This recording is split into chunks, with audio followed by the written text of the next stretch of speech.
If you own a 2011 to 2013 Honda Odyssey or a 2012 to 2014 Honda Pilot, and your radio screen started showing 0:00, you're not alone.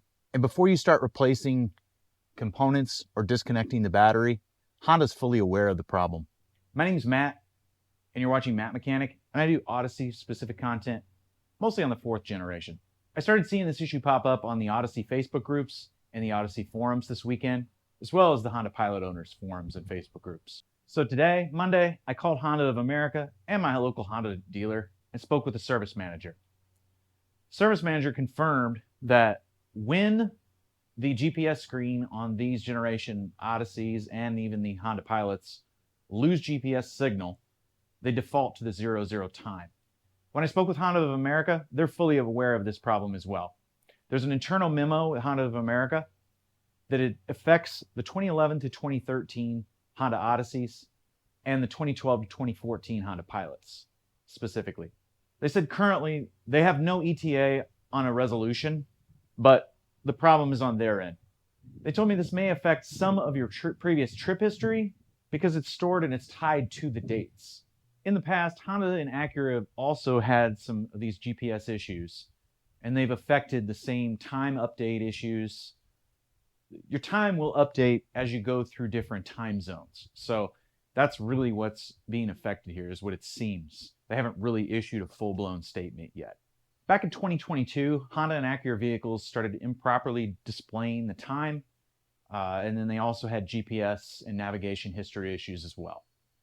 Now, I want to be clear, Honda hasn't specifically told me this new 00 issue is related to the GPS system, but it does seem awfully similar. And being that it's widely spread, tons of people on forums and public Facebook groups have noted the exact same issue. It seems very similar to previous issues. So as of right now, the main takeaway is don't bother disconnecting your battery because it's probably not going to do anything. This is on Honda's end. You're just going to waste your time and waste your effort disconnecting the battery or replacing any components. Definitely don't go and do that. This is a widespread issue. This is not an issue that, let's just say, it's very likely not an issue with your van if it started this past weekend. Now, another thing I wanted to address is with the navigation system, somebody asked a really good question. If Honda can update the time and basically, in a way, brick our navigation system, even though it still works as far as I'm aware. I don't know. I actually haven't tested it. But they asked if they can affect these systems remotely, why can't they update our GPS remotely? Well, if you think about it, this car was made back in 2011, right? And back then, GPS or the satellites for sending data down, it was really expensive, and the hardware they had really just didn't have the speed or the bandwidth to handle that many vehicles. If they did, it was extremely expensive. But you also have to think, depending on your revision level of your software currently installed on your van, they send you a package of DVDs, and DVDs can be up to 8.5 gigs a piece, and it could be from 4 to 6 DVDs to update the software. The other big thing is while you're updating the nav software, which you really don't need to do that at this point because it is out of date on these older 4th generation Odysseys.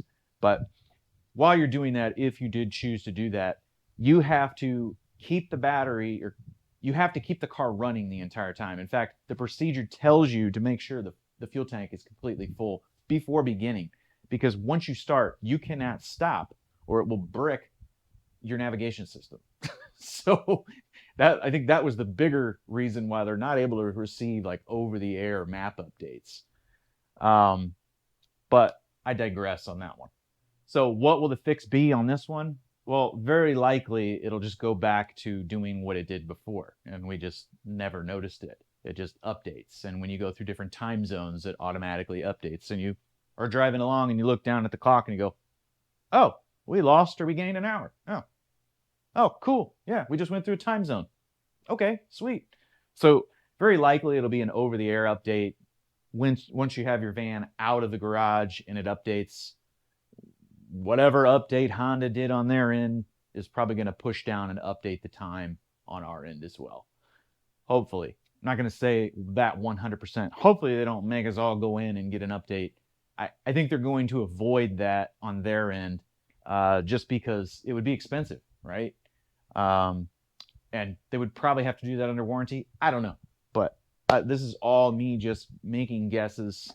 But being that they were able to, something was able to get tripped up and remove that time from so many vans all across the US. And I haven't really isolated yet if this is a worldwide issue or just a US based issue. But being that they were able to do that to so many different vans, I would assume that they're just going to update whatever glitch they have on their end, and then our time's going to correct. If your Honda or Acura started doing this, please go ahead and leave a comment down below to help others out and help us build a list